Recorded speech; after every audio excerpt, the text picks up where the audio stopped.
Hello there, Saber fans. Shamim here. A little bit of a backstory on this MHS lightsaber that I'm sharing with y'all today. The customer had originally sent it to another saber installer who also happens to live here in Minnesota, same as me. And somewhere along the line during the commission, the customer learned that this other saber installer might not have the skills necessary to offer these kinds of paid saber installs for customers. And so the customer got a little worried and upset. You know, what kind of lightsaber am I going to get back from this saber installer if he's done shoddy work in the past? So he was making a post on one of the lightsaber groups online on Facebook, and you know, what's the state of my lightsaber going to be? And so I stepped into one of the posts and I said, you know, I'm familiar with this other custom saber installer. We live in the same state. I've seen some of his work before.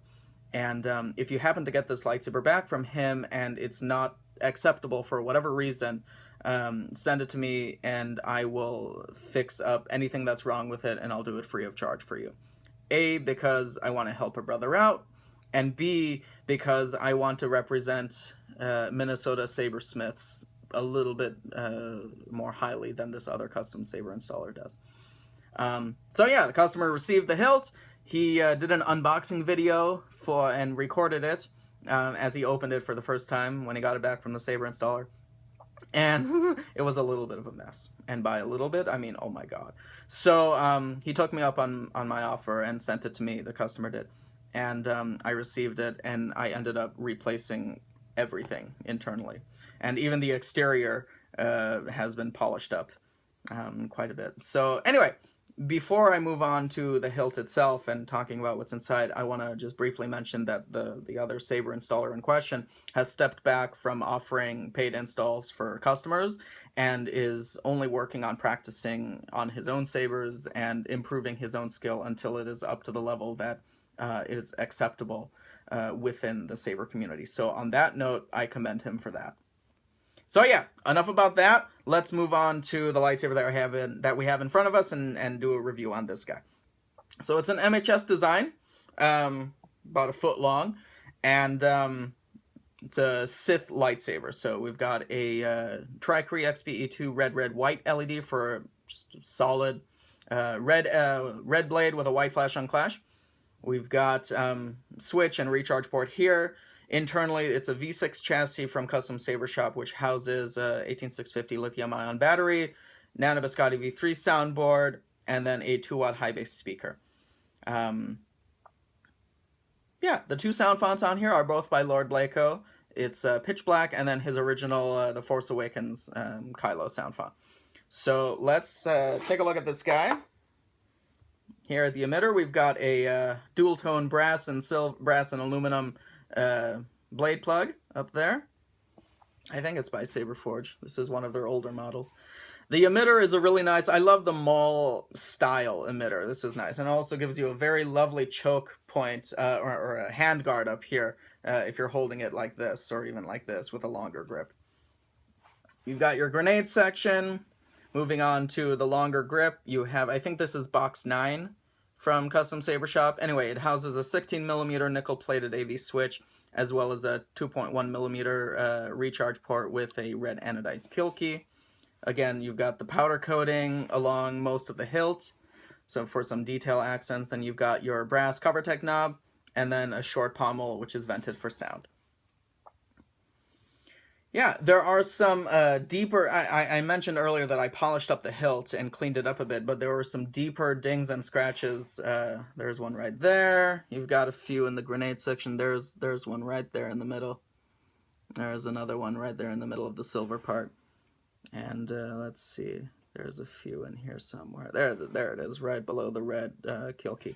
So those were too deep for me to buff out, but I actually kind of like that you have a couple black dings and scratches here and there, because it gives it a sort of aged weather, like there's a history to this hilt. It's not shiny brand new off the rack there, and it's not like shattered. It's just a little bit of like, this has seen a few battles, and it bears the scars of some of those battles and tribulations. So I like it. It's very nice. And if the customer doesn't like those scratches, well, too bad, because they're too deep for me to buff out. So let's get her fired up. This is Pitch Black by Lord Blako. Listen to that aggressive hum. So good. It's a little bit of flickering on the red, and then a white flash on clash.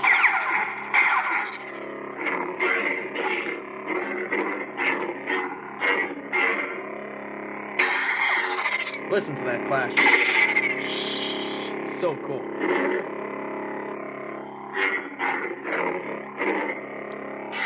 And off. Let's switch to the Kylo Ren font. The dark side. And the light. Now, originally this came with a staggered two-tone ignition. But I created a new power-on file that just has the first ignition. So in case the customer wants to switch back to the dual ignition, that file is available on the SD card. That file is available on the SD card, but I also created the single ignition just in case he wanted it, because, you know, it is a single-bladed lightsaber. So, yeah, he has both of those options that he can change between if he wants. And a little bit more unstable flickering on this hilt, just because it's a Kylo-inspired font, or on this font because it's a Kylo-inspired font.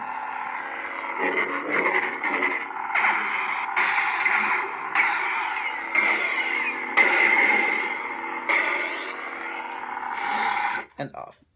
Before I put a blade in, I want to show off the chassis internally, because that was one of the major complaints that the customer had, was the lack of chassis or functional chassis. So I want to show him that when he gets this back from me, the chassis will hopefully be a little bit more acceptable. There's your speaker. You give it a little tap and it should start sliding out. So this is a V6 chassis, kind of an all-in-one from Custom Saber Shop. It has a plastic cover over it, which Custom Saber Shop also supplies, which allows for, let me take it off and show you. So, you know, this helps to prevent any of the solder points or anything else from touching the aluminum inside and causing a short. Otherwise, there's your battery. There's your, it popped off of the little sticky. There's a little sticky pad here that helps hold it in place. But it's such a tight fit inside that even the sticky is not really necessary, but I like stickies. So there's your soundboard with very easy access to the SD card. You just pop it right out, pop it back in.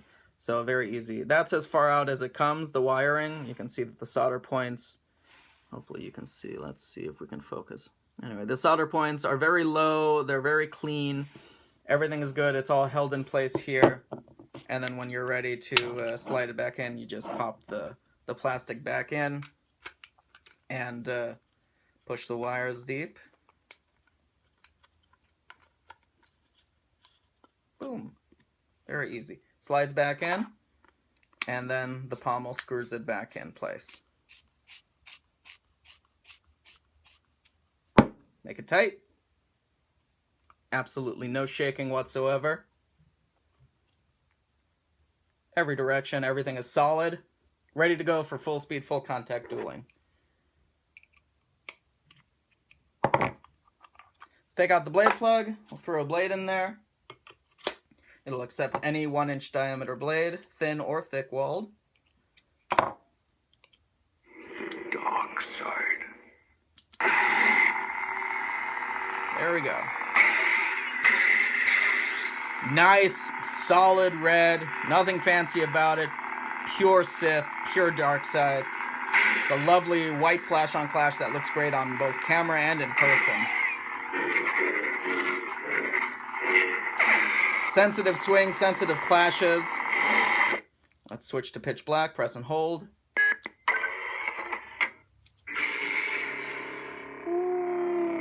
I love it, so good.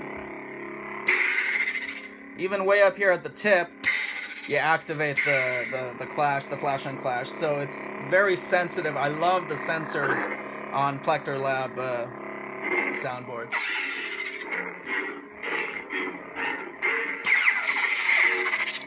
It's great. And off. So there you have it. MHS Saber repaired with brand new electronics internally. Everything has been replaced. except for the exterior, and even that has been polished up a bit. So I hope that when you get the saber back, it'll serve you well for a very long time. And if anything ever does happen to fail or malfunction or explode, shoot me a message. We can definitely work that out. So yeah, thank you all so much for watching, and may the force be with you.